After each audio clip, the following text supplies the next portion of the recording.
Hi, everybody. With me is my beautiful bride, Angie Franchi. What's up, girl? We are back at it again. It's been a fun week, right? Oh, yeah. Living the quarantine life. No, it hasn't. I have filed a motion of separation. It's not between you and me.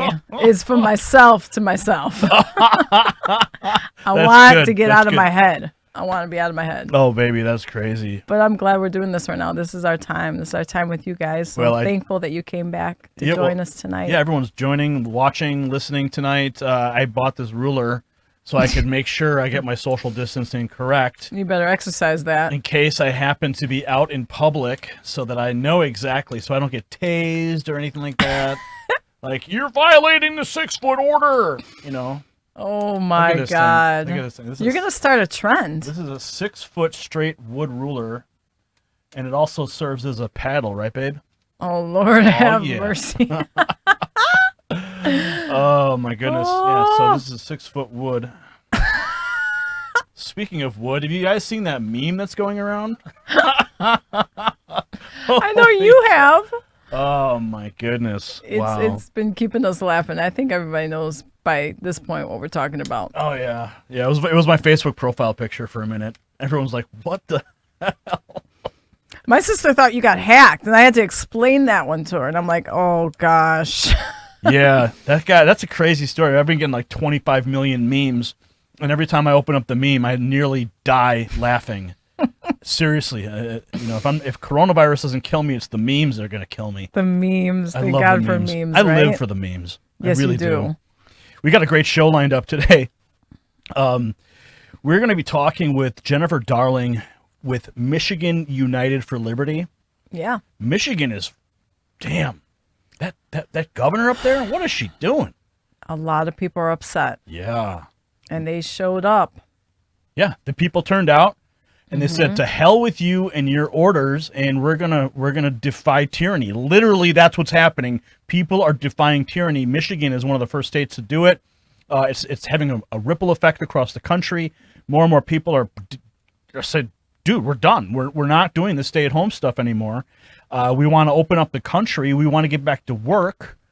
And, but I think the stuff that's going on in Michigan we're going to talk about is so insane. Like, you can't go and buy seeds, and lawn products, gardening, like stuff that keeps you sane. It certainly does. These are hobbies that everyone is desperate to do right now, especially with spring coming up. We need the outlets. Yeah, and I reported yesterday, and we may play the clip. If we have the clip, we may play it. The governor talking about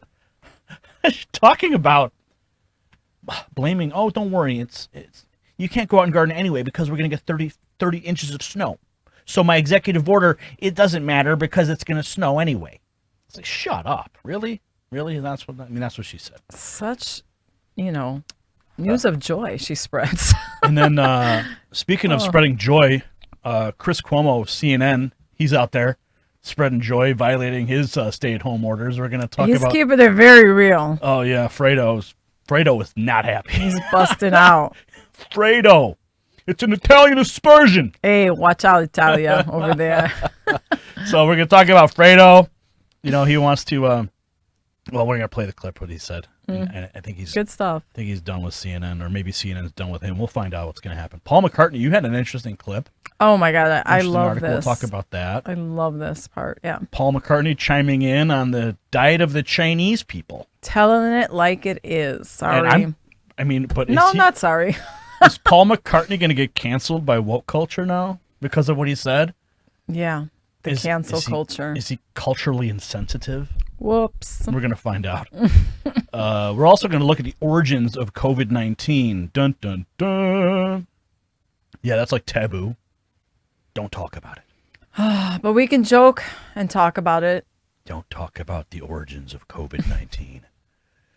We will cancel you. Don't ask questions. I'm so glad we have a sense of humor about all this. This is deep stuff. That's the only way you get through this, because you have to just make fun of it. Yeah. Because it's just, otherwise you're going to go crazy. Yeah, we're all Otherwise you end up drinking every night. We're all getting a little cuckoo. Oh yeah, you can tell. I'm just totally like... It's been many weeks into this. What else have we got? We got Michigan happy protesters, stories. The bakery guy. the bakery guy, and the donut. Spreading joy and keeping businesses alive. An American Ingenuity. Mm-hmm. A really cool product that you mentioned to me, and I found it actually in a Kickstarter. And it's such a good one too. It's cool. It's actually cool. But I it thought also you'd like it. It also reminds me of like OCD people, like straight up suffer. OCD. Well, not so much like you, but yeah, I don't think you're OCD. Are you serious? Well, maybe. I mean, you've used that word on me multiple times throughout our 20 years. maybe together. indecisive, but not maybe. Indie. That's Indie. your nickname. That was for my me. nickname for you a long time ago. When we first I started am dating. very indecisive. I'd call her Indie because she just couldn't make up her mind. I like everything. Indecisive. I like it all. You know when I don't like something, though. Oh yeah, the Greek comes out for sure. Yes. Watch out. Yeah, watch out. So, let's jump into our first little thing here with Chris Cuomo. Let's get after it. That's his Sirius satellite show. Oh, gosh. It's so funny, though. We're talking about Chris Cuomo. He wants to shed his public persona. You know why?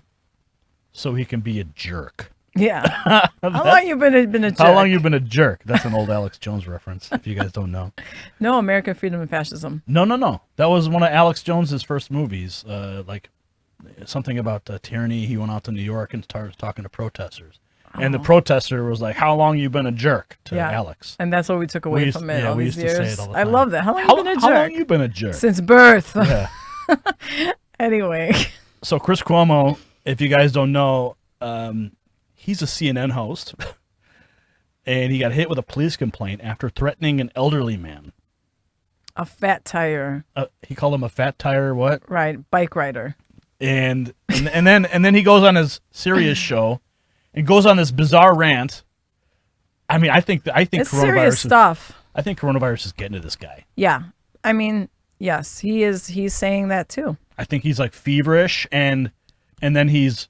But he's been a jerk for a while. I mean, that he's got. Oh he's, yeah, he's that Fredo. guy. I'm gonna throw you down the stairs. He's aggressive. What did he say? To that guy, I'm gonna throw you down the stairs. I'm gonna ruin your shirt. You know, don't call me Fredo. I'm just Italian aspersion. I understand. I'm Chris Cuomo. I'm Hank of the CNN. That's like the best. That's the best clip I've ever seen in my life. I remember when that happened last year. I'm Chris Cuomo. I'm an Hank of CNN. It's just like, really, dude? Oh, Yeah. come on. So we've got the clip here. He's hot-blooded. Let's play the clip of look at my pink skin on that screen. That's not Italian olive skin right We there. don't- hey. That's my Irish coming out. That's you. You're a true beauty. Oh, baby. There's no makeup crew in here. Yeah. This is as real as it Not gets. this year. Not this week. No one's touching me. You got the corona? You get away from me. 6 feet. 6 feet. 6 feet, Gary. I got a ruler now. I want to use that with the kids just to give myself some space from them sometimes. You Look, you need to stay this far away from me. back up. Let's get the clip. Let's go and listen to Chris Cuomo from his Sirius satellite show. Because I don't want to spend my time doing things that I don't think are valuable enough to me personally. Like what? Well, I don't like what I do professionally, I've decided. I like doing this show. I like talking to you guys. But I don't value indulging irrationality, hyperpartisanship. I don't think it's worth my time. And I don't want some jackass, loser, fat tire biker to be able to pull over and get in my face and in my space and talk bullshit to me. I don't want to hear it. And just like you would, right? You're not going to tolerate that, right? Some cat just basically pulls up in the driveway next to yours and starts getting in your face about stuff. How's that going to go? How's that going to go, right? That matters to me more than making millions of dollars a year. That matters to me more. Why? Because I've saved my money. I've saved my money. What is this? Is this the This coronavirus speaking, or is he, has he had time in his basement to think things through about His who he wife's wants basement. to be. His wife's basement. That's where he's broadcasting. His poor wife right now. Well, she got the COVID now. Keep her in your prayers. Yeah, keep her in her prayers. You know, we joke a lot, but seriously, we do want people to take care of themselves and their health. But the funny thing was what he said in there. He says, "I don't want to spend my time doing things that I don't think are valuable enough to me. I don't value indulging irrationality and hyper-partisanship." That's what he does on CNN all day long. Yeah. All day long. He wants to be able to tell people off at the end of the day and be who he is. Yeah, he just wants to be a jerk. He wants to be a jerk. He wants to go out in public, and he wants to be able to tell people off. And not get a smack on the hand for it by CNN. Yeah, and he doesn't want public. He doesn't want to be held accountable because of his public persona. I don't want some jackass loser, fat tire biker being able to pull over and get in my space and talk BS to me. What? I don't want... Well, see, he's feeling the madness of this too. I mean, we've heard stories from friends. They're walking, right, on the taking a nature walk and with their kids, and people are lashing out at them. Hey, you're not 6 feet away from me, or Oh yeah. People are. This is intense. Well, we got to point out. Here's something that we need to point out about why this biker went after Cuomo. It's because Cuomo and has now filed a complaint against him. Filed right? a complaint. The reason he went after him and called him out and got in his face is because Cuomo was violating the non-essential travel orders that his brother, the governor, had initiated. Did not know that. So the biker goes, "What are you doing, man?" He's like, "You should be. First of all, you have coronavirus. Second of all, you should be staying at home. And two, you shouldn't be doing non-essential travel."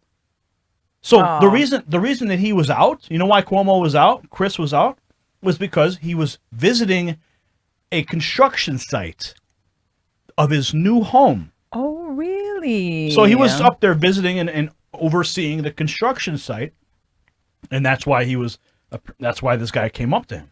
All right, so who's the jerk now?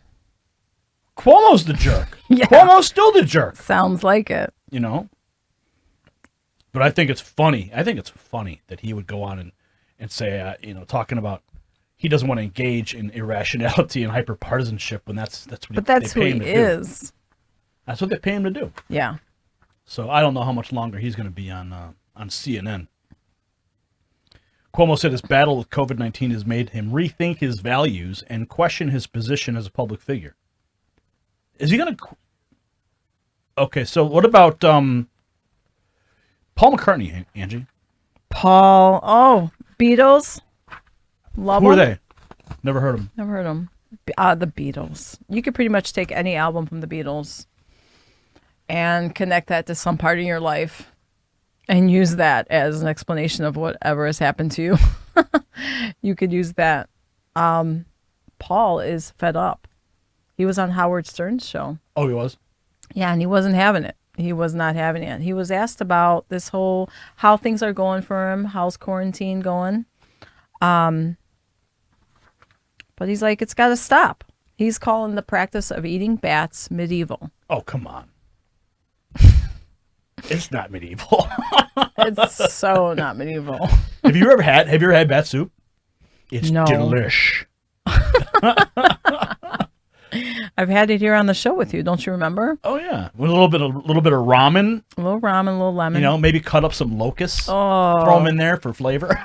Oh, Paul's not having it. He says, I really hope that this will mean the Chinese government says, okay, guys, we have really got to get super hygienic around here. Let's face it.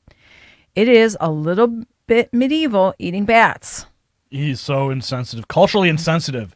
Oh my He needs to be canceled right now. How dare he? How dare he question Chinese culture? Imagine these words coming out of, I don't know, President Trump's mouth. Oh my goodness. Dude, the left-wing media would be all over him. The Twitter sphere would explode. Oh, yeah. He also went on to say they don't need all these people dying. And what's it for?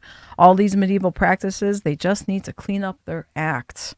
Whoever is responsible for this is at war with the world and itself. How dare he? He's spot on. Whoever is responsible for this is at war with the world and Well, itself. They're deeply... Think about that last. Whoever's responsible for this is at war with the world, yeah? Who is responsible for it? Who is responsible for it? That's what we're going to... Ew, what is it on the screen? Oh, God. Oh, man. Dude, really? Oh, man. Just what we needed. Is that the wet market? What are those things? What are those things? God help us. Oh, are those scorpions?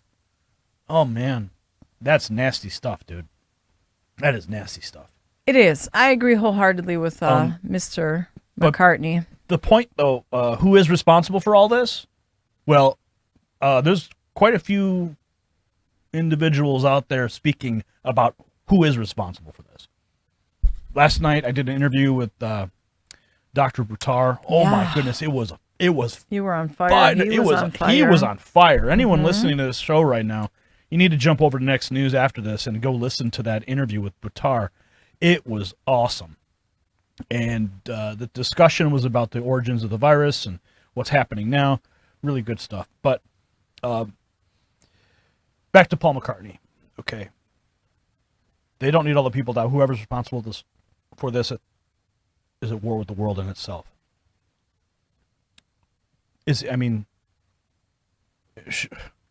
Should he have said that?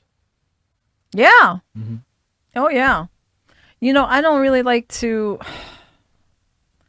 I got into it with somebody about this, about the wet markets being open, and my opinion is still they need to be just destroyed and never, ever have the opportunity to be reopened again. How about we just drop a Moab on them? The mother of all bombs. No, I'm not talking about physical, actually destroying them, but no, whatever. Yeah. They are pretty disgusting. He's directing his anger at what we knew about this virus previously, but we're finding out a lot more now than it being discovered as a virus created from bats. Well, there's the bioweapons lab just down the street from the wet market. They're finding out all kinds of information. And later in the show, we're going to get into that regarding people connected to that and then connected to the wet market. And, Yeah. There's a lot more here. There's a lot. Fun fact. What? During his radio show with Howard Stern, Howard goes to him. So who's better, the Beatles or the Rolling Stones? So they switched gears for a minute. What do you think he said? Of course he would say the Beatles. He did. Yeah. He gave major props to the Stones.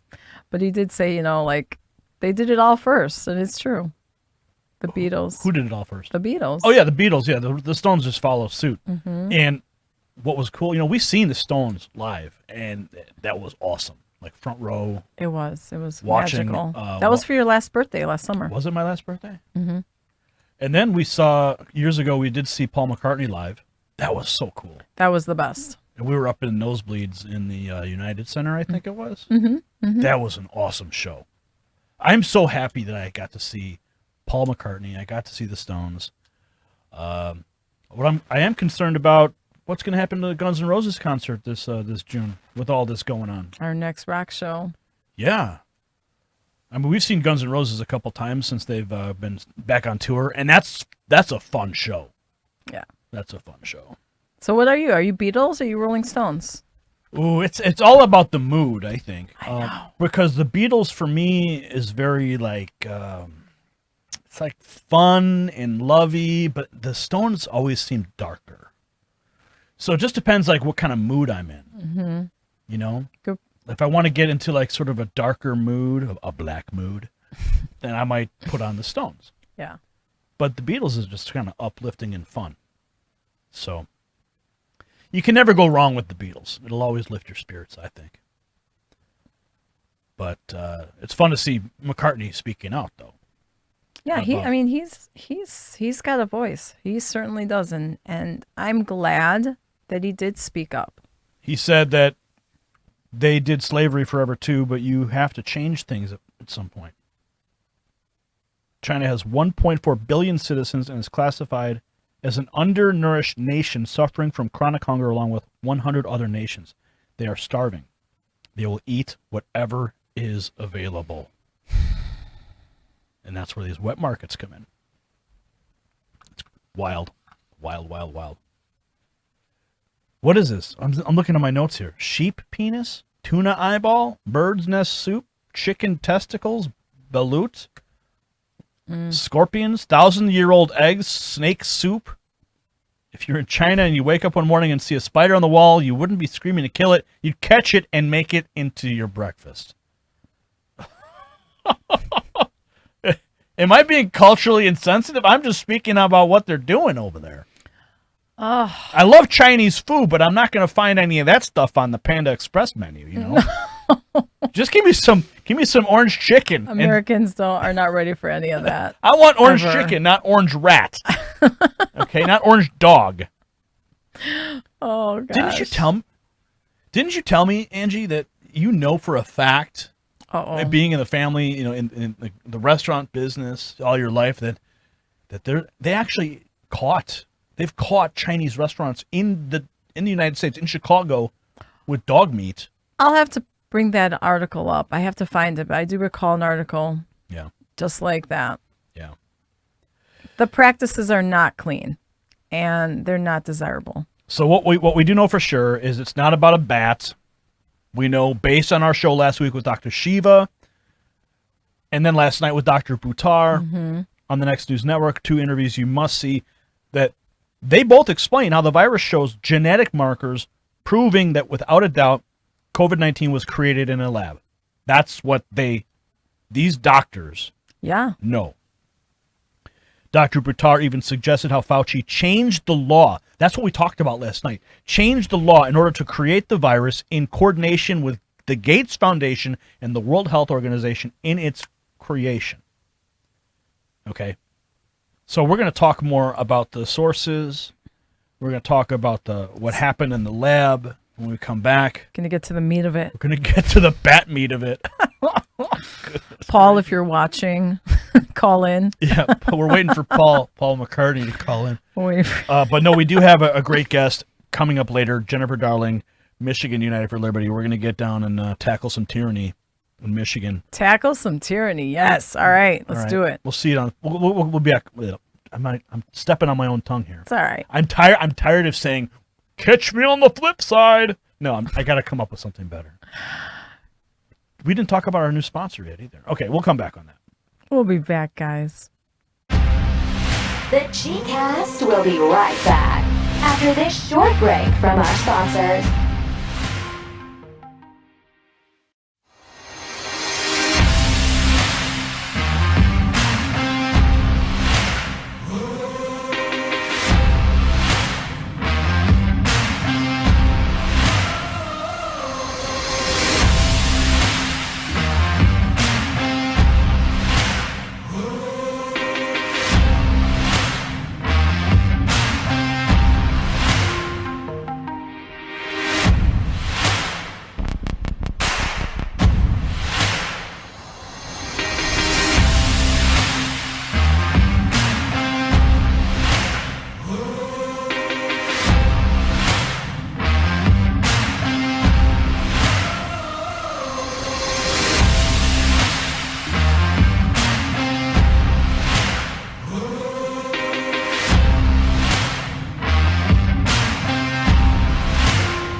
After Hours is back.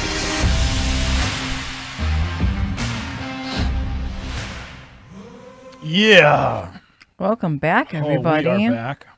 That was a fun break. Yeah. Are you enjoying your quarantine time? I am. Pour me another. Pour me another. Make it a double. A little bit. What are we going to talk about now? Oh, yes. Something we're not allowed to talk about. The origins. But you know what? That's what we do. It's interesting that now this information is coming out, is going mainstream. Fox News is now reporting it. Brett Baer is reporting it. But 2 months ago, if you talked about this, guess what? Mm-hmm. You would get shut down, screamed at. I mean, Zero Hedge got deleted off of Twitter because they brought up these points. So wrong. It's really, really messed up. The censorship that's occurring about real important information. Because if we want to solve this crisis, we have to get to the root of the problem. We have to find out how it started. You shouldn't be afraid to discuss these things. We have to be thinking logically. We have to be looking at all sources.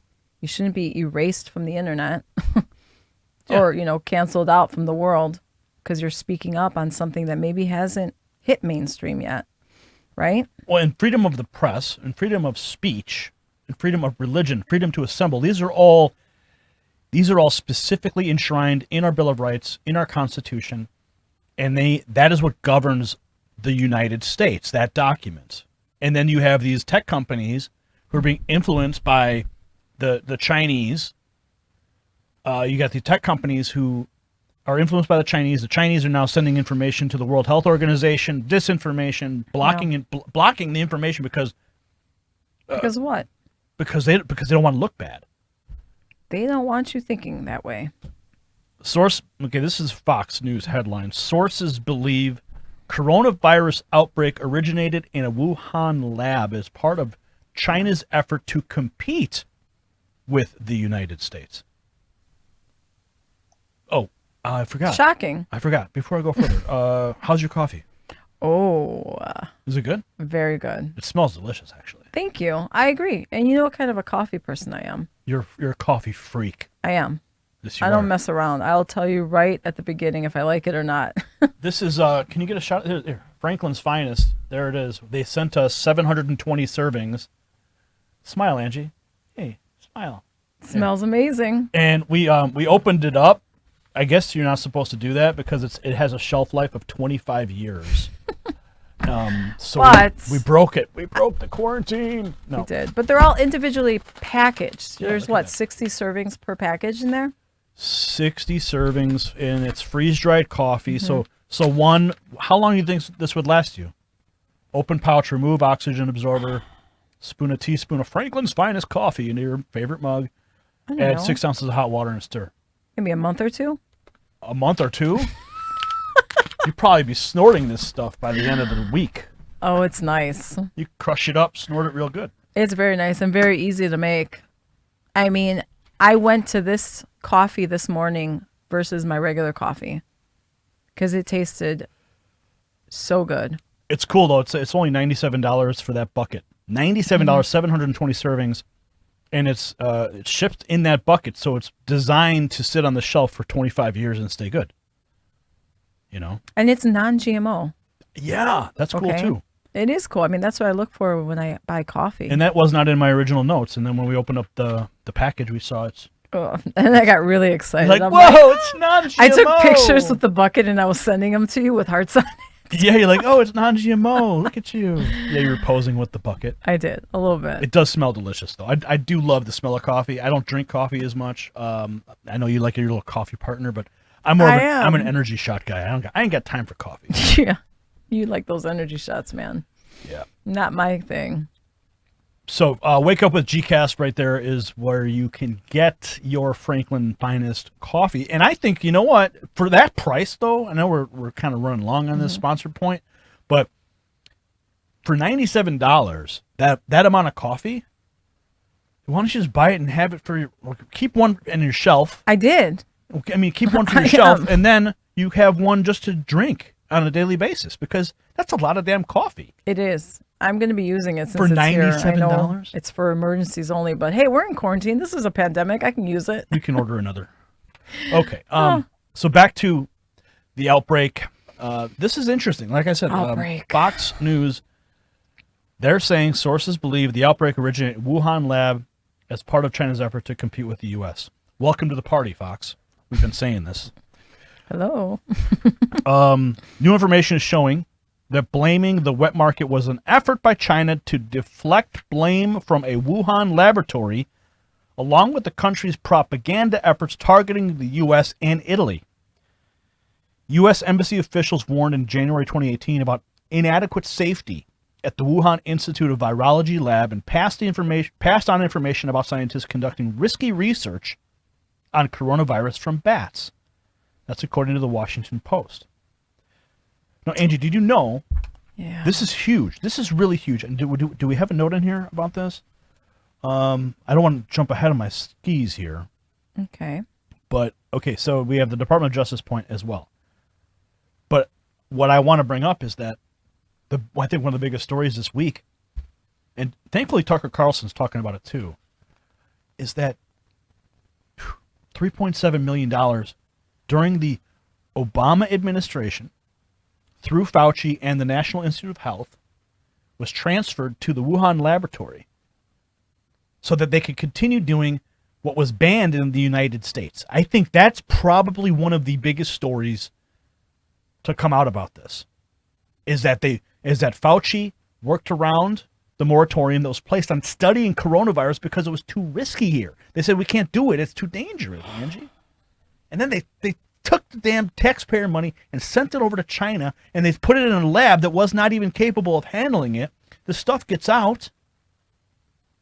You know, someone working in the lab goes to the wet market, spreads this thing around, Yeah. and then they blame the wet market because people are eating bats. But no, it's because they're freaking testing bats. Can't hide this stuff. You cannot. It's all going to come out. They were sending people into these caves where these bats resided. And they were specifically harvesting the viruses that they found in these caves, taking them back to the labs, and then trying to figure out what kind of virus it is, what kind of coronavirus it is. And here we are suffering. I mean, and this is all with American taxpayer dollars. And this is not some conspiracy. This is actually, who was it? Matt Gaetz spoke about it. He was furious that we're taking taxpayer money and sending it to China to get around it, No, this is sick. to outsource. It's like when they outsource jobs. They outsource jobs and people go to China and Mexico, wherever. American workers suffer. So now they are outsourcing the frickin' coronavirus studies to a Chinese lab. What the hell? What the hell? And what about the last part, the Harvard part? We talked about this. The Harvard University professor, remember? Yeah. It hurts. I'm like,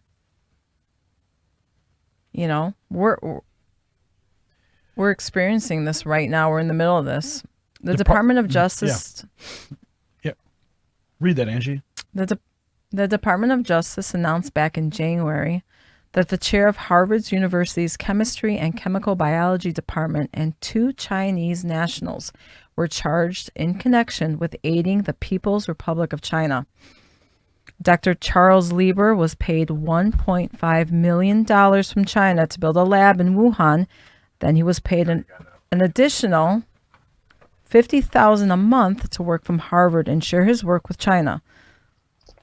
Also in this press release, Zhao Song Zhang, a Chinese national, was arrested on December 10th at Boston's Logan International Airport and charged by criminal complaint with attempting to smuggle 21 vials of biological research to China. He has been detained since December 30th of 2019. There's so many pieces to this puzzle, and they're finally getting connected here. Well, here's another piece. Okay, this is from the Gateway Pundit. Dr.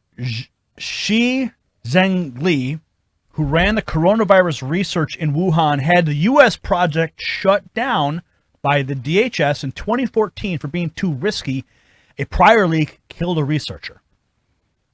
So China's Dr. Xi Zhengli is breaking into the mainstream media reports. On Thursday night, Steve Mosher, author of Bully of Asia, went on Tucker Carlson to discuss the latest developments that the coronavirus was spread from a Wuhan lab to the general public. Mosher was one of the first to suggest that COVID-19 was developed in a lab in Wuhan back in February.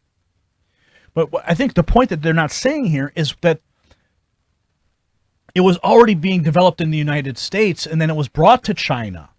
Okay? Yeah. The Chinese doctor was part of a team working on a coronavirus project jointly with U.S. doctors in 2014 before it was shut down by the Department of Homeland Security because it was too risky. And look where we are now. The frickin' economy is destroyed. Oh, man. So the economy is destroyed. People are furious. They are taking to the streets. They're done with this. And we're going to talk with somebody who is a force behind that, Angie, in the next segment. Jennifer Darling is her name, and she is with the Michigan United for yes, Liberty. Michigan. I'm looking through my notes here. Michigan United for Liberty. People are taking to the streets. They're pissed off. Now we are going to see the effects of this mentally, and we're going to see people gathering like this and protesting much more. I'm certain of it. Oh, absolutely. This is not the last of it. This is only the beginning. And we're going to come back. We're going to talk to Jennifer Darling about what happened in Michigan. We're going to talk about the tyranny that's going on there and what she and her organization and people like her are doing about it. I can't wait to hear. We'll be right back. We've gotta pay a few bills over here, so sit tight, and the G-Cast will return in a few moments.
It's time to return to the G-Cast with your host, Gary Franchi.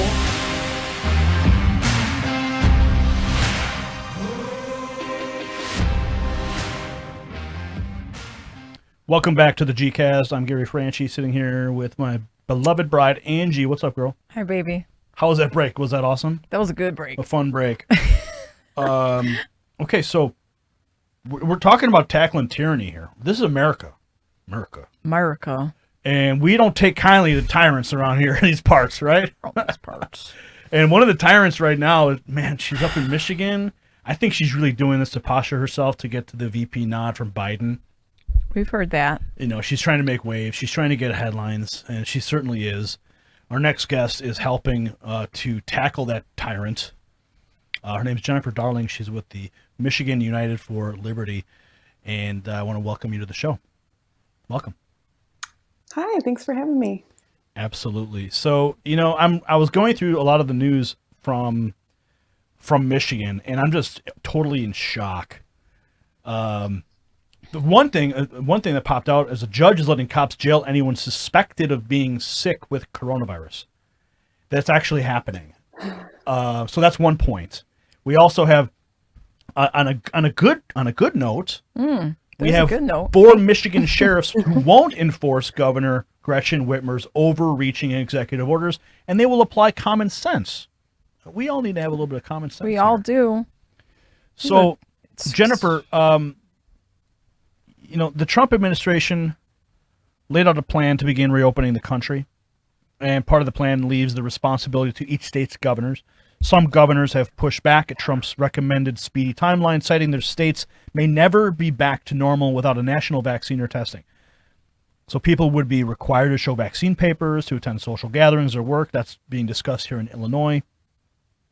So the question is for Democrats, would this include undocumented illegal aliens? I mean, how are they going to handle that? Meanwhile, groups have risen in protests in states across America, such as yours. We've seen protests in Nevada, California, Michigan. I think one of the Dakotas. I think I saw something about one of the Dakotas also. So Jennifer, 1,000 people showed up. 100. Excuse me, 100,000. Yeah. And 30,000 vehicles demanding Governor Gretchen Whitmer open the state for business. Jennifer, give us a snapshot of how this all started, the impetus, the organization, and then, you know, the response. Yeah, it's been a whirlwind of 2 weeks. It was, I think, 15 days ago. There was a new order that said, I can hear guys in my mic right now, just as a heads up. There was an order that said we would get up to 90 days in jail, $1,000 fine, and a misdemeanor if we were driving for unessential reasons. And that was my snapping point. I was already extremely fed up because I had been struggling with the unemployment site not working for weeks, and I'm a single mom and small business owner. And I was just getting really fed up with how Whitmer was handling everything. But when I was getting contacted by my friends, for example, with autistic children, that their whole world are flipped upside down right now, and they can't, even go for a drive for that sensory stimulation to help, calm some anxiety and everything. They were like, are we seriously going to get a misdemeanor for going for a drive with our kids? I know people in wheelchairs that, it's snowing right now. I don't know if it's snowing in Illinois today for you guys, but oh yeah, it's not, we got some. It is, yeah. I'm like, what is this? No. One more thing to deal with. Exactly. Well, you bring up going into cars and driving around. Sometimes you got to do that. We have little ones, yeah. And it helps. You get them in the car, drive around, they fall asleep, and they chill out. Exactly. That's pretty damn essential to me. You betcha. Not to our governor.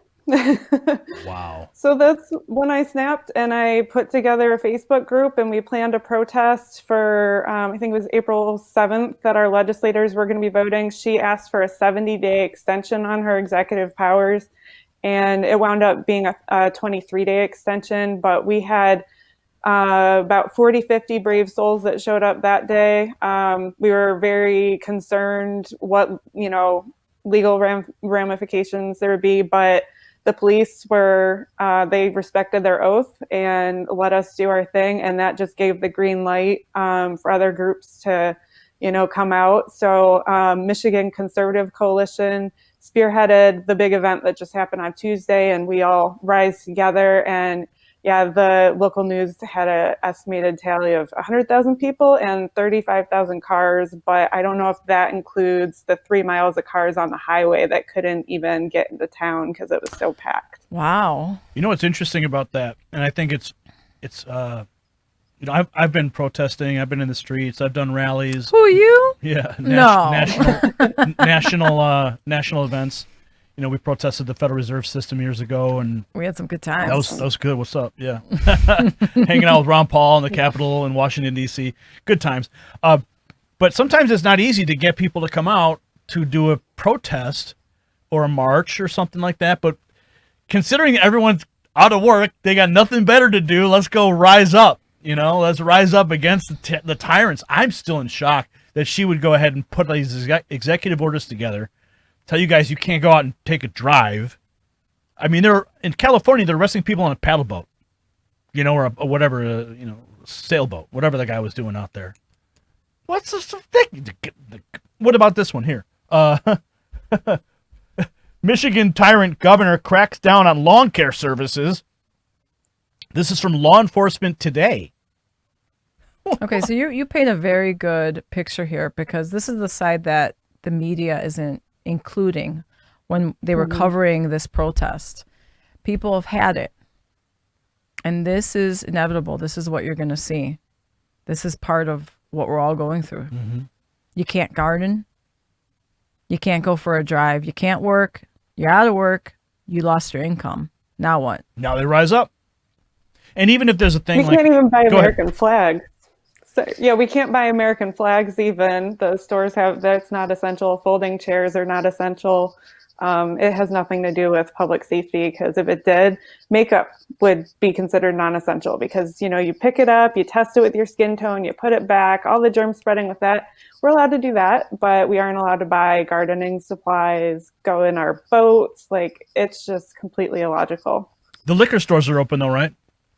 Yep, and you can buy scratch-off lottery tickets and go to McDonald's, drive-through. So we can continue to destroy our immune system, continue with our drinking habits, and pray to God that we win that lotto. Yeah. So, Jennifer, you say you're a nonpartisan group. Yes. Was that reflected in the people that showed up to the protests? The media spun it as a Trump rally, a racist Trump rally. Wait. Say that again? They did what? Yeah, the media spun it as a racist Trump rally. There was literally one Confederate flag. So they were like, there was so many Confederate flags, and it was just a Trump rally because it's an election year. And our group, Michigan United for Liberty, was getting really mad because the headlines ahead of the event were saying Trump extremists to gridlock Lansing. And our group members are like, wait, are we going to a Trump rally? Because we have Democrats, Republicans, Libertarians, anarchists. So they're all like, wait, what did we just sign up for? And we're like, guys, no, it's just the media doing what the media does. And oh my God. Just ignore it. Dude, that makes me so mad. That makes me so mad that they would. I mean, that's what they do. That fit the narrative. It did. Yep. And I mean, when you're looking, when I was researching this event, this is all I heard about it. I had no idea who was organizing it. I had no idea who was driving it or who was involved. All I heard was racist, Trump supporters, people blocking. Speaking of blocking, there were claims that the gridlock created and prevented people from getting to the hospital. And even one report that was later retracted, that someone died as a result of not being able to get to the hospital. Later retracted. Interesting, right? And all over social media, I see pictures of people saying, look, they're not letting people in. They're not letting ambulances in. And this was my mindset. I was upset. I did not like the way this protest was going. I was like, what happened here? How was this organized? Come to find out the truth, the Lansing reports. Before you go into that, and what's interesting is what you're talking about is you're talking about like how the media spun it, how you digested it, and then you said, I'm going to look a little further, and then you realized that you were getting spun around by the media, right? I mean, it was And that was everywhere. was yeah. that in your social media feeds, Social right? media and the Okay. news media. So social Mainstream. media, news media was pumping your news feed full of garbage, and you're like, wait a minute, and then you said, I'm gonna look deeper, and you found what? I found an article from the Lansing. Is it the Lansing Journal? I'm just going to take a few parts out of this here. Lansing, although photos spread across social media appeared to show otherwise, there were no major delays or roadblocks for ambulances during Wednesday's protests of the governor's stay-at-home order, officials said. Wow. How much congestion was there? Well, both the fire department, Lansing Fire Department, and Sparrow Health Systems said they didn't experience any major delays from the protests. Lansing Fire Department Assistant Chief Mike Tobin said while the ambulances were slowed down because of the congestion, crews told him it was no worse than a heavy day in rush hour. Wow. Also, I think this is the picture I saw on social media about an ambulance being stuck in traffic. When an ambulance sped towards Sparrow with lights and sirens on, traffic got out of the way, Tobin said. That's what happens when you pull over to the side of the road. That's common behavior for Americans. They're not going to block a freaking ambulance. That's ridiculous. In one photo that appeared to show an ambulance stuck in traffic on Grand Avenue and Washtenaw Street, did I say that right? Tobin said the ambulances did not have a patient on board. So, yeah, I mean, it got me crazy. I was really upset. I was like, what happened here? What's going on? And I'm a protester at heart. I believe in protesting. I believe in the power of it. And that's where I was like, wait a minute, I really need to really look at this. And I'm glad we're here discussing this right now. So, Jennifer, when you can you speak to that point about obviously the media spin, but I think about the care that was taken to allow ambulances through, and how is that organized? Were people encouraged to stay in cars? Were people social distancing? Were any of those things in play? Yeah, so the Michigan Conservative Coalition put together a route map for the gridlock because traffic was kind of slowly moving. It was almost like, a parade, but a very slow parade. And it was just moving traffic throughout Lansing. And they specifically had the route not even by the hospital. So that was very thoughtfully planned ahead. The media doesn't portray that. They don't show, well, this is the streets they were actually on, and this is the hospital. And, people, there was a few different events going on. There was the gridlock, but then we also had people that we wanted to be on foot. So we were kind of, doing the on foot thing at the Capitol grounds. So we were, we did tell everyone to socially distance. Some confusion comes from that because families showed up. So a lot of the pictures you can see like, wow, those people are kind of close together, but they're allowed to be because they're the same household. An interesting part is that we noticed police officers, both Lansing police and Capitol police, did not have masks on, and they were not socially distancing. Really? So they've been cropped out of like BuzzFeed pictures, and different news sources have cropped them out. You can kind of see the top of their hats. But also a funny thing that we were watching, because there was a lot of press there, they didn't have a mask on the whole time, but the second they were getting ready to go on camera, they put a mask on to do their talk. We even have live videos of this. And then no way. The second they're done, they take their mask off. So it's just pushing fear, fear, fear. Yeah. So you saw the press, and they had the mask on standby. They go on camera, put the mask on, put on the fake news show, and then they take it off afterwards. Unreal. And then the police weren't wearing masks either. Nope. Wow. I mean, it's what I'm saying. Like it's all a sham. They put out these orders. They put out these laws, executive orders. They demand you must submit to their authority, right? Respect my authority, but then they don't put their masks on. Oh, What the hell? I love it. Do we have that clip? Do we have the clip? Brian, can you bring up the clip? I want to play the clip of that governor that we played yesterday. The most ridiculous thing she said about the snow. She justifies it all by saying that it's going to snow anyway. So our executive orders, it's like 45 seconds. If you could cue that up for us. I appreciate that. Go, and Brian. And let me know when Go, that's Brian. ready. So I want to talk to Jennifer more. I want to get her reaction to the governor's ridiculous statement here. But I also want to talk about next steps as well. We just had snow. I've got snow on the ground. Yeah, there it is. Let's play this. Here in Michigan right now in Lansing. We're expecting, up to 30 inches in the Upper Peninsula. The fact that we're cracking down on people traveling between homes or planting or landscaping or golfing really for a couple more weeks isn't going to meaningfully impact people's ability to do it because the snow will do that in and of itself. The snow will do it. Just it doesn't stop. matter. We're gonna make a law. You can't go anywhere, but don't worry, the snow's gonna prevent you anyway. Yeah. What the? She brings my Irish out. Oof, my blood pressure's up right now. My heart's racing. I don't. Those gardeners, man, gardeners are serious. Oh yeah. Can somebody explain to me why gardening is not a good thing right now? Because it's snowing. You can't garden in the snow. That's her logic.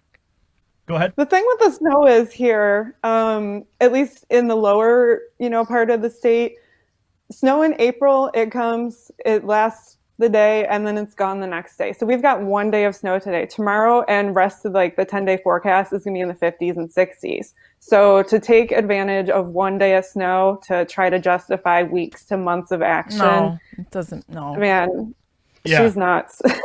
Yeah. She failed to mention in that clip that the snow will melt eventually, right? But the law will stay. Yeah, but the law will stay on the books indefinitely. You want people gardening and growing their vegetables, right? You want them not going to the grocery stores often, right? So why stop them from growing their food? I've got a copy here. I don't get it. I've got a copy of the State of Michigan 17th Judicial Circuit, Kent County. This is the actual warrant that they can. It's blank. They can fill it out, and then they can arrest you if you violate.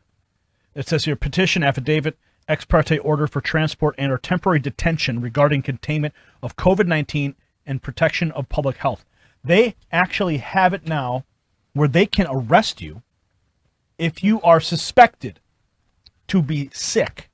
Suspected of being sick. And this is the actual judicial order that they have. That's so scary.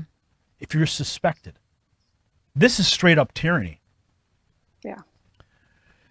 So, Jennifer, we have, it's been a pleasure having you here, giving your perspective from the ground of what happened in Michigan.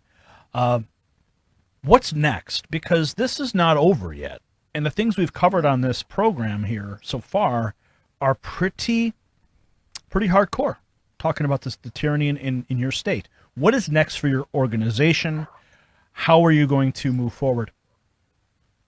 So we've got a lot of things coming up. Next Friday, we've got our Freedom Friday event. We've selected 22 cities from around the state, and we've appointed organizers for each one. And then there'll be at least 30 people coming to protest at local locations. We wanted to give people a week off from driving to the Capitol, and people in the upper half of the state want to use their voice too, because they can't really get to the Capitol, which is, central southern Michigan. So that event is going to be at noon a week from today, Freedom Friday. And then the 30th, we will be back at the Capitol. That's the next day the legislators will be in session. Some good bills and some nasty bills dropped yesterday. So we need to rock our house that Friday. We need everyone to show up big. I would love if we could get the same numbers we had Wednesday, because we were there the last time they voted, and 50 people was amazing considering the circumstances, but it's not as intimidating as 100,000, obviously. And we also will be dropping news on specifics with our lawsuit that we'll be filing next week. I'm really excited to spill more beans on that. We're working, I've got a great team. There's about 13 of us. They are just absolutely amazing, great teamwork. And we are working around the clock for 15 days now. I've probably missed a few more call to actions while I've been on with you guys, because we're just And May 1st, we're calling for all Michigan businesses to open, no matter what Governor Whitmer says. She said she's going to extend the stay-at-home order because of our protests, because she said that we probably infected so many people. So we're saying enough. May 1st, open. We have a legal fund going. Wait. What did you say? What did you just say? Infected what? Did she say something about She was it? going to extend the stay-at-home order because she believes that you guys infected more people during the protest. Oh my, real? Oh, so she's blaming the protest. If now there's another outbreak, then that's justification for her to extend the order. Oh my. Yep. Wow. So we got to keep the pressure up. We can't. Now is not the time to live in fear. We got to stand up for liberty and unite. They've got the guns, but we've got the numbers, right? Good old Jim. Well, Jennifer, it's been great to have you with us, and we look forward to hearing more about your protests. And this is spreading; it's spreading across the country. And so happy about that. Yeah, and in this country, we have rights. We have rights that are from God, enshrined in the Constitution. And these governors, the governors have so much power. The federal government has so much power. But when they go against the Constitution, listen. I want to say something real quick before we go. The point is, we have free will in this country, and if we want to go ahead and we want to go and protest, and we want to take the chance of getting sick, well, guess what? That's on us. That's our choice. Okay? That's a risk we take. If we want to be free, there's risks involved. They say freedom isn't free, right? And we have the right to freedom of movement. We have the right to freely assemble, practice our faith. And when these governors are coming down, like the governor from Jersey, oh my goodness, I did a story on this yesterday. Tucker Carlson was grilling him, asking him, where do you get the constitutional authority to lay down these executive orders? You are going against the Bill of Rights. And that governor of New Jersey couldn't even answer the question. Tucker Carlson asked him 3 times. 3 times. Yeah. Oh. Jennifer, it's great to have you here, really. And thank you so much. Knowing that you're on the front lines gives us all peace of mind that you're organizing these types of things. Angie, do you have any other questions for Jennifer? I really appreciate that you guys and other organizations who are out there organizing Operation Gridlock, that you were being safe, that you worked with the local police, that the stories that came out were not true about interfering with the hospitals and the entrances. Because for me, that's first. We got to make sure that people who are going to the hospital and people going there to work get there and they're able to help. This is a real thing. But continue to do what you're doing. Be safe. Take care of one another out there. Practice. I mean, this is real. This is a legit virus. Practice that self distancing and keep speaking your mind. Jennifer, thanks again. So thank you for joining us. And in closing out this segment, we want to remind our viewers that if you are feeling depressed, anxious, because of the fear, because you're stuck at home, we want you to reach out. Yes. We want you to reach out to a professional. Even drop us a comment. Drop us a comment. Please feel free to drop a comment. We are more than happy to pray for you. It's not easy. I mean, my hair's getting longer. I need a haircut. You're getting a little grayer, but I like it. My little silver. What do they call it? Silver wolf? My silver fox. Oh, yeah, my silver fox. But no, my hair's getting longer, and I'm going to have to start using more hair gel. Even more. I need to get more product. That's essential. Yeah, that's my essential product. But the more you get to hang out with us on these podcasts, you'll see how much we joke around, because this is so intense and it's so sad.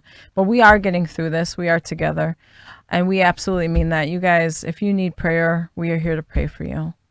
Amen. We'd be more than happy to do that for you. So in the next segment, we've got a really cool little gadget thing. I'm a gadget freak.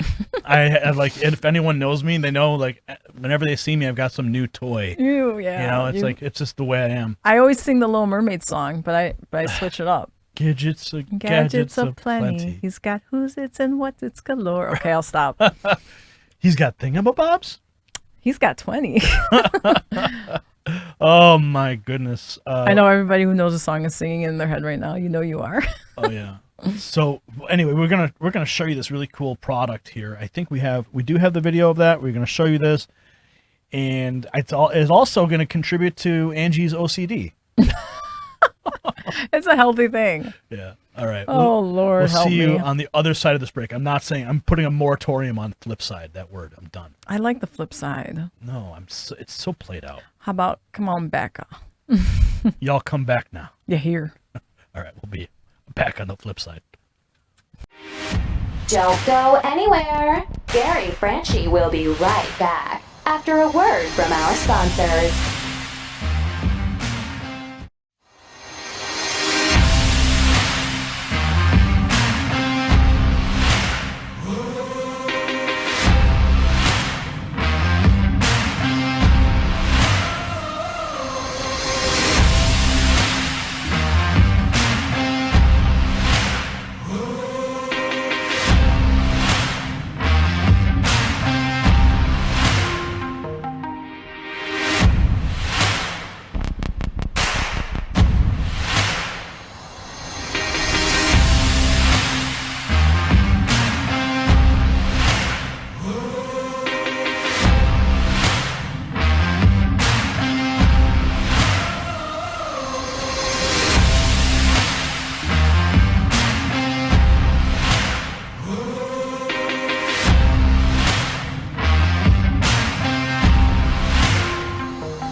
And now, back to the G-Cast. Bow, bow, bow, bow, bow, bow, bow, bow. Should we continue singing Little Mermaid? I gotta be in the mood now. It'll come back. All right. Welcome back, everybody. I'm Angie Franchi, and this is Italia over here. My name's Gary. My name's Gary. Franchi is my last name. And it's actually, the pronunciation was changed when my family came to America. Yeah. And it was changed from Franchi to Franchi. Mm-hmm. Because they wanted to assimilate. They wanted to be more American. My father's first generation. Mm-hmm. And my mother, God rest her soul, was an Irish woman. Scotch-Irish. And so I got a little bit of both. I can eat like a Dago, and I can drink like a Mick. Yeah, you can. I love your tracksuits, though. They're so you. Just like your Hawaiian shirts. That's you. That's Gary. Oh, yeah, I love wearing my tracksuits. That's the Gear Bear. It's so funny. This is a side of me that people don't get to see. You know? The reason we wanted to do the G-Cast was because we wanted to take the damn suit off. You know? Take it off, Gary. Take the suit off and let's just have some fun. Even in the midst of a freaking global pandemic, we're doing our best. This is my favorite part of the week, my Fridays. I love it. I love it. I love it Yeah. too. I love being with you and Brian and Jeremy and everyone watching. All of our viewers. I get excited watching the comments come in and people watching it live. You know, I should point out we have good news. We've got like over 12,000 subscribers now on the GCast, which is freaking awesome. And we have, what else do we have? We just got monetized. The channel is now monetized here. Yeah. You know, I got to say, you know, we have people working behind the scenes on these things, and they help. Right now, it's very difficult to get your channel monetized on YouTube. They have some very high standards you have to meet, and especially when you have to have, it has to go through a review process as well. And YouTube is out to lunch right now. I mean, not out to lunch, but they have shortened staff, fewer staff because of the pandemic. People are not going into the office, so they can't review these monetization requests. And the fact that we were able to get monetized in the middle of this pandemic with a shortened staff at YouTube. That says a lot. That says a lot. Mm-hmm. And I'm really excited about that. Now, the channel's not making any money. The channel makes nothing. It actually costs more money to run the channel. But it's a good thing. It's a good sign, and I'm excited to say that. It was a huge celebration. I'm like, yeah, we got monetized. And the funny thing, too, Angie, is I told you that I tell other people, if you want to start a YouTube channel right now, stay the hell out of the news business. Because it's like the way that they keep flipping the algorithms and they keep doing all these things. I know I'm off tangent. I know we're going to talk about this product here, this Kickstarter campaign, but I just wanted to bring that up because I'm excited. I'm glad you about brought it up. It was such a beautiful thing. You like ran up the stairs and I was coming down the stairs and I had to sit down on the stairs. I'm like, what? We did it? Yeah. Yeah. It's a beautiful thing. You have to have, I think, 1,000 subscribers. We all did it. And 4,000 hours of watch time. Mm-hmm. Thank you, guys. Thanks for making it happen, guys. All of the people listening, watching, sharing, commenting, our producers and team. Thank you. The people behind the scenes at the network working with us. It's humbling and it's beautiful. I'm so happy. You're like tearing up over there. I am. Like, I legitimately, like, when I sit down, and I don't usually like to watch myself speak or on air. Like, that's just not my thing. But I love jumping in on this every Friday and being part of this with everyone. So it makes me emotional. I'm verklempt. I am. Okay, so American ingenuity. How's that for a segue? I like American ingenuity during a global pandemic. Okay, bring up that picture, the triple box with the picture there. Take a look at this thing. Did we both find this and then we sent each other links? It's because we're in tune, honey. I think so. We're in tune. Okay, so what is that thing? Okay, what does it look like? What does it look like? You put your finger in that little hole, and then you use the end part to touch things. You ain't gotta touch nothing ever. You don't got again. You don't got to touch the bathroom door. You don't got to touch the ATM. Oh, honey, but I can still hold your hand, right? Oh, my hands don't feel like they're in construction, right? We're going to show you a picture. We're going to show you the video. Yep. I think the video they show us. Actually, I think there's a GIF here on the screen. Okay, so here you can see the guy. He's using it to sign something, right? And then there's another person. I love this. Look at this. This guy it's attached to his little belt loop. That's you. That'll never be me. Gadgets aplenty. Nope. Okay. That's you again. Where is the help flatten the curve? Where's the picture of the guy doing it with the door? Okay, look at that. You can press things and touch things. That's me. This is going to make the OCD person so happy. But you see that picture right there? There's the guy using it on a door handle. Check that out. Bam. That's how you do it. Because the door handles in bathrooms are the dirtiest things. Oh. The dirtiest things. I never thought about it before. People don't wash their hands. We are in the midst of a pandemic, the likes of which has rarely been seen before. But humankind will once again persevere By means of our dedication to each other, our advanced technology to create a cure, and our unbridled creativity to design products that will help keep us safe. Here at StatGear, we've been trying to use our design and manufacturing abilities to bring about a product to help people limit their exposure to dangerous germs during everyday activities. Oh! Introducing the Hygiene Hand. Considering copper and its alloys, such as brass, are inherently antimicrobial, the Hygiene Hand is made entirely from a single piece of brass. The Hygiene Hand functions as a stylus and button pusher. It also includes a hook as a hygienic way to open doors that are filled with germs, such as in public bathrooms.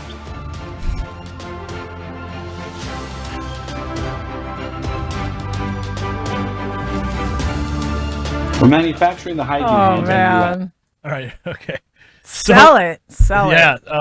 It's a pretty cool product on Kickstarter. I love Kickstarter. Yeah, I get a bunch of I always get stuff on You Kickstarter. don't want to know, people, what's come to this house. I'm like, when did you order this? I'm like, I ordered it a year ago. And here I've been it waiting is. for it on Kickstarter forever. I've only got burned on Kickstarter like once. And that was for it was a 360 camera that could live stream. And I never got it. I backed it and never got it. So what are they asking for? Okay, so wow. Check this out. Look at that.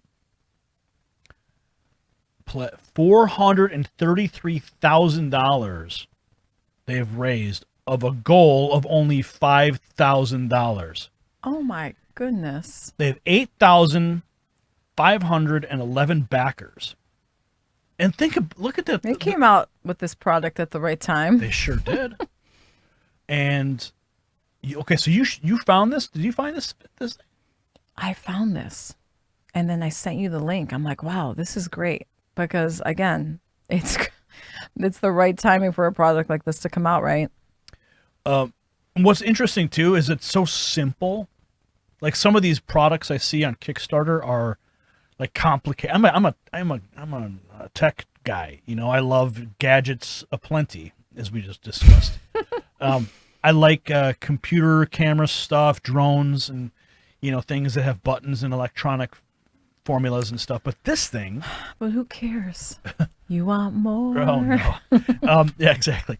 But this thing is straight up. It's just a piece of brass. Yeah, I would use it. Wouldn't you use it? This is messed up. I can't believe. Well, we're I living just in these this days world I right hate now. having all kinds of stuff in my pockets. I want one key on my keychain. I don't want 25 keys. So having this thing, it just seems like another thing I'm going to lose. You know what I mean? Like I'm going to lose it. You attach it like that guy. Yeah, like the guy with the springy thing. But Yeah. the thing is like I don't really go out that much. At least these last couple of weeks. I know, babe. So this is really good for Because you're somebody. a workaholic. You're stuck in here. Well, I'm a news junkie, and I love what I do. Yes, you And do. I'm dedicated to it, and I have fun doing the news. But I can see this being a lot of people very popular. The point I'm trying to make is that this is such a simple product. It's a piece of brass. You cut this on a CNC machine. It's not something that's difficult to make. So the fact that they had a $5,000 opening on their Kickstarter and they've raised that much, that's like overkill. And that's why it is so cheap. It's $5,000 for to cut the designs for the CNC. Make it hug air. And now And save it. Well, look at that. Anyone can make that thing. It's nice. But Angie, there was another story too that you wanted to bring up. Happy story. Happy Happy story. day. Everybody needs a little happy story. So, we're all going through this right now where our friends, or maybe you are, where your business is suffering, or maybe your business is closed now and you're not making ends meet. Well, there was a bakery in Ohio, an Ohio donut shop, was amazed when a customer purchased a single custard donut for takeout. And you know how much he paid for it? How much? $1,000 for the donut. $1,000 for a donut? Yeah. Was it like a tip? Did they leave? Was it like in a tip fashion or? So, Tremont Goody Shop in Upper Arlington shared the amazing news on its Facebook page, praising the regular who has been coming in for 40 or 50 years for his generosity. The customer is said to have done little random acts of kindness in the past, such as bringing employees pizza. He was staying away from the shop because he was trying to lose weight. When the business fell on hard times as the coronavirus pandemic hit, causing the shop to bring in less than a third of its usual income, the customer knew he had to help. The owner said, since the news was shared, there has been an uptick in online sales and orders from locals. The next morning, they said they could barely keep up with the phone calls. Someone left a $100 tip for the employees. What a blessing. That was a nice story. A really nice story. And like every Friday on the GCast, we want to leave you with a positive story, guys. The positive. That's a good positive story. Yeah. And this is the stuff that we see in our community where people are helping restaurants. They're buying gift cards to the restaurants that they love to support them and giving it to friends and family. They're doing takeout. They're leaving big tips. We're supporting one another. But this is such a great act of kindness, isn't it? Well, right now, I make sure that if we do Instacart or Errand Up, I make sure I give those guys a good tip. Mm-hmm. You know, when the Amazon delivery stops, the lady shows up. Blasting her music. And she's blasting her music, fun. and she's just like having the best day of her life. She's living her best life, as they say, which I that's probably the biggest. I hate that when people say that. I can't. I'm living my best life. Yeah. No. Anyway, I'm not going to get on that. But she was having a great time delivering her stuff. She's blasting her music. She's dropping off a 40-pound bag of smoker hickory smoke chips. So I'm going to smoke a brisket next week. And you're living your best life. I'm living my best life right now. Oh my God, a brisket is happening. Oh yeah, I had to order it though from Snake River Farms because when I found out that there was going to be a shortage of meat, I'm like, that's my panic bought a freaking brisket. It totally did. And then I checked to make sure that we had enough reams rubbing. That's what's going on, Gary. Yeah, I had a panic. Everything comes out. I panic bought the brisket. I was hoping to have it in time for Greek Easter, but that's not going to happen. So anyway, I ordered it from Snake River Farms, and then so the woman shows up with the Amazon, and she brings the 40-pound box of the hickory smoke chips, and what else does she bring? Does she bring the bidets? Yeah, straight up. Yeah, I totally bought some bidets that attached to my toilet. And I've never used one before, but man, the suit has come off. The real Gary Franchi has arrived. Dude, it's on target though. Like it's on target. I tell you. Anyway, so bidet all day. It's great. I mean, I'm saving. I am not a slave to the toilet paper anymore. No, you're like, I'm not going down like that. I am not going to be toilet paper's bitch. That's right. Who does number 2 work for? We like to get personal on the podcast. We're family okay, now. so I'm backing it up. I'm talking about like crazy. You're backing it up. Back that thing up. And so what was I saying? Okay, so the Amazon girl, you know, she was a delightfully large woman, you know, and she was working it well, you know. She wasn't going to let nothing keep her down, as I would say. And anyway, I looked at her, I said, you know what? I said, because she was having such a good time. I looked at her and I pointed, I said, you know what? You're essential to me. Aww. I said that to her. And she smiled. You know? Aww. And then she just hip-hopped and bounced away into her Amazon van. I love it when she comes over, man. If I'm upstairs in the bedroom, I open up the window so I can hear what she's listening to. Is she a regular driver? I've seen her a couple times now. Have you? Yeah. Because there are some drivers that come over and they're blasting. Like one guy had this insane death metal playing. I'm like, yeah, I need to clean myself after listening. I got to ride the bidet real quick, you know? Oh gosh, this has been fun. Oh my goodness. Yeah. It's been a wild quarantine. So I think what we're going to do now is, I don't know I have no idea what Jeremy has in store. Jeremy. Because I know I sent a couple things. I sent I sent Jeremy a thing that I wanted to play, and I know he had some things that he wanted to play. I know Angie had some things. This is the end of the show where we play the little clip when we do the credits. So I really don't know what's on the other side. It's going to become prank wars at some point. Yeah, it's going to be something. It's going to get a little crazy. Yeah, it's like, here you go, guys. So we leave you today with a this was sent by a viewer? Oh, okay. So maybe I don't even know. We're going to find out, though. Honey, it was great having you here in the GCast today. I've had a good time on our date night. Yeah, it's date night. It's date night. No, this is great. This is good stuff. I want to go pour a bourbon and have a cigar and yeah, I think and that you guys too. What are you going to do tonight to switch gears and Yeah. So what we want is we want everyone to have a great weekend. Yes. Don't let the fear get you down. Don't let the tyrants hold you down. No. Stay positive. Choose love. Leave a comment and we will pray for you. We mean that. I just want to reiterate that. And tell your friends about the GCast. Tell your friends. Get people subscribed. We're getting like over 100 subscribers a day, which is really exciting. Yay! And as always, if you want to find out more, you want to see me suited up, and you want to see me talking about the news and doing more in-depth hardcore interviews, go over to the Next News Network. There was one more point I wanted to get across. I forgot what that is. Well, either way, it's been a great show today. It has been. Thank you guys for joining us. And we will see you next week on the GCast. I just realized that men are no longer going to be interested in the woman with the fake nails because we don't have them anymore. The eyelash extensions, we can't get them. I'm gonna run out of makeup soon.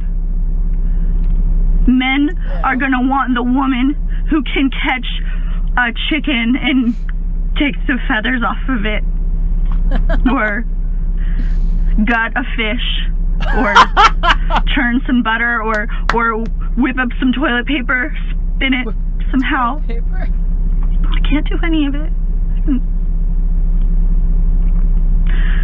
2020 is your year, farm girls. Ooh. 2020 is for you. I don't know what I'm gonna do. Donald Trump, don't trust China. China is asshole.